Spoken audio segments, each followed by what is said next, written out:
I think a way to tell what a person really thinks, separate from the philosophy they claim to hold, is to be discovered by finding out what metaphors they use to think with. So I'm just going to tell you 3 metaphors that are important to me, and I'll go into a couple of them. Hugely important to me. One is that life is like a river rafting experience, or being on the river, not necessarily rafting, swimming. Another one is that projects are like fires, like starting a campfire. And then the third one I'm not going to talk about, but it's important enough I want to state it with the other 2, is that I think of ideas as chemicals, which is why some ideas have a lot of energy, but to release that energy there has to be another idea there to act as a reagent. And I find these really powerful metaphors, but in describing them to people, it's difficult because most people don't have my experience. I mean, my dad dropped out and lived in a teepee on the side of a river. I spent months every summer running up and down the side of the river every other weekend in a canoeing. The river has been dammed since then, but it was a big whitewatering tourist spot at one point, the Yosemite River. And I was 5 or 6, and they just let me wander all over everywhere from my childhood. But I mean, one time there was a raft, a big yellow raft, with tourists coming down, and they're coming to this whitewater rapid that's famous. It was called Dogleg, and it was kind of it was known for flipping boats and stuff. And I just jumped in and swam through it. It was an interesting thing because it really wasn't safe. There was a place in this where the water came and pushed against this rock and was shoved really down, so there was a strong downward current that kind of traps people underwater. But I could swim in there, and I could swim down into that spot, that trap spot.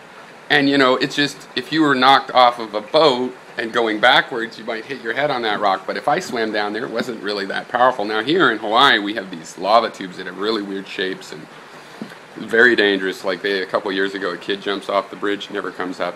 They find him, half a day later or the next day stuck. And divers find him stuck under the rock, and, part way in a little lava tube type feature. So it wasn't like that, but it could have been. Those sorts of things happen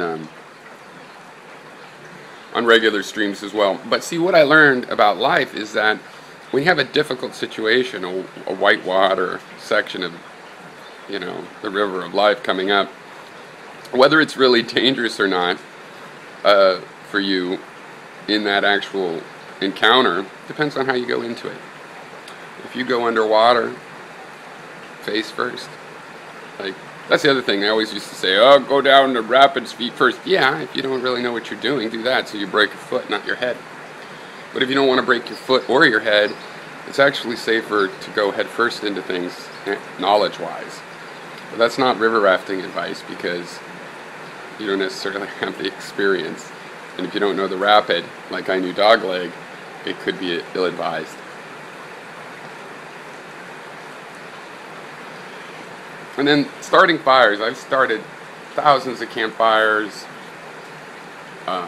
fireplace fires. My daughter was born in a single wall cabin where our heat was primarily a potbelly stove. I've made a lot of fires. And again, like not having lived on a river, a lot of people haven't made as many fires, so they know, but the metaphor isn't really as accessible.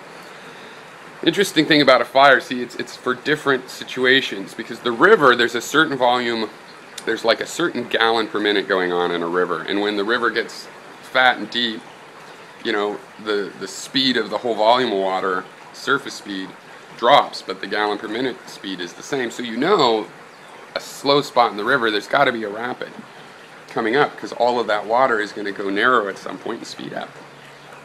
Okay, so it's a single volume.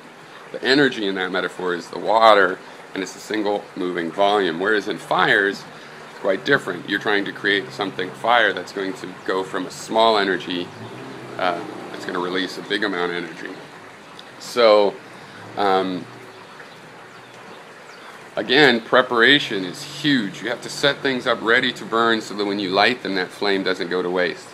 Another thing, I've tried to start a lot of fires in the rain, and that's interesting because usually you can tell, in a dry situation, you can tell the fire is caught. And even if I put the sticks in the wrong place, I can keep beating at leaves, keep that fire going until I get proper, bigger wood over it, right? But in the rain, you can have that happen and it fizzles, or you can have that happen and it hooks into a piece of wood that isn't going to keep burning because it's a little too wet. And then you find out that wet wood is, depending on, some wood is wet all the way through and is terrible to try to burn. A lot of wood in the woods is just gets wet on the surface. So trying to capture that flame, to me that's exactly, or well, metaphorically, what I'm trying to do in any project. I'm trying to capture a flame, I'm trying to set up a flame. I have huge plans on our on enhancing and basically preserving and enhancing the value of these public conversations, in the public dialogue. Tons of ideas, lifetime's worth of ideas. What I want to do with the server is just start a little part of the fire that can sustain itself. And if that fire is sustaining itself, then we have a base camp. And I can do other projects that may not get going, but it won't put out that fire. So I guess the moral is that you guys should spend more time canoeing.